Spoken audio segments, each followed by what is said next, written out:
5ാം class വരെ ഒരു സ്കൂളിൽ നല്ല ടോപ്പറായിട്ട് പഠിച്ചുകൊണ്ടിരുന്ന ഒരു കുട്ടി 5ാം ക്ലാസ് കഴിഞ്ഞപ്പോൾ അവൻ്റെ സ്കൂള് മാറി.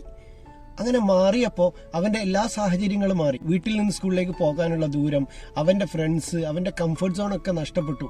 നന്നായിട്ട് പഠിക്കുന്ന ആ ഒരു അവസ്ഥയിൽ നിന്ന് അവൻ പതിയെ പിന്നിലേക്ക് വരാൻ തുടങ്ങി. അങ്ങനെ കുറച്ച് ദിവസങ്ങൾ കഴിഞ്ഞപ്പോൾ അവൻ്റെ പഴയ ടീച്ചർ ഈ പുതിയ പഠിപ്പിക്കുന്ന ക്ലാസ്സിലെ ടീച്ചറുമായിട്ട് കാണാനിടയായി.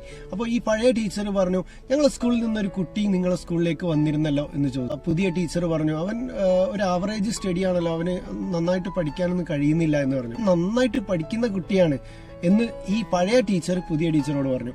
അങ്ങനെ ഈ പുതിയ ടീച്ചർ ഈ കുട്ടിയുടെ അടുത്ത് എന്നിട്ട് പറഞ്ഞു, നീ നന്നായിട്ട് പഠിക്കാൻ കഴിവുള്ള കുട്ടിയാണല്ലോ, നീ നന്നായിട്ട് പഠിച്ചവനാണല്ലോ, പിന്നെന്തുകൊണ്ടാണ് നീ പിന്നിലേക്ക് പോകുന്നത്? നന്നായിട്ട് പഠിക്കണം എന്നുള്ള രീതിയിൽ ഒരു പോസിറ്റീവ് സ്ട്രോക്ക് ആ കുട്ടിക്ക് കൊടുത്തു. അതിനുശേഷം പിന്നെ ഇവൻ വീണ്ടും പഠിക്കാൻ തുടങ്ങി, നന്നായിട്ട് പഠിക്കാൻ തുടങ്ങി. അപ്പോൾ എന്താണ് അവിടെ സംഭവിച്ചത്? ആ കുട്ടിക്ക് ഒരു പോസിറ്റീവായിട്ടുള്ള ഒരു സപ്പോർട്ട് കൊടുത്തപ്പോൾ ഈ കുട്ടി വീണ്ടും എൻ്റെ കഴിവിനെ ഉത്തേജിപ്പിച്ച് കൊണ്ടുവരാൻ തുടങ്ങി. ഇതുപോലെയാണ് നമ്മളെ കുട്ടികളെ, അവർക്ക് എപ്പോഴും ഒരു പോസിറ്റീവ് സ്ട്രോക്ക്, അവരെ കഴിവിനെങ്ങനെ ബോധ്യപ്പെടുത്തി കൊടുക്കണം, ടീച്ചേഴ്സ് ആയാലും നമ്മുടെ പേരൻസ് ആയാലും. എന്നാൽ മാത്രമേ കുട്ടികൾ നല്ല ടോപ്പായിട്ട് വളരുള്ളൂ. Thank you.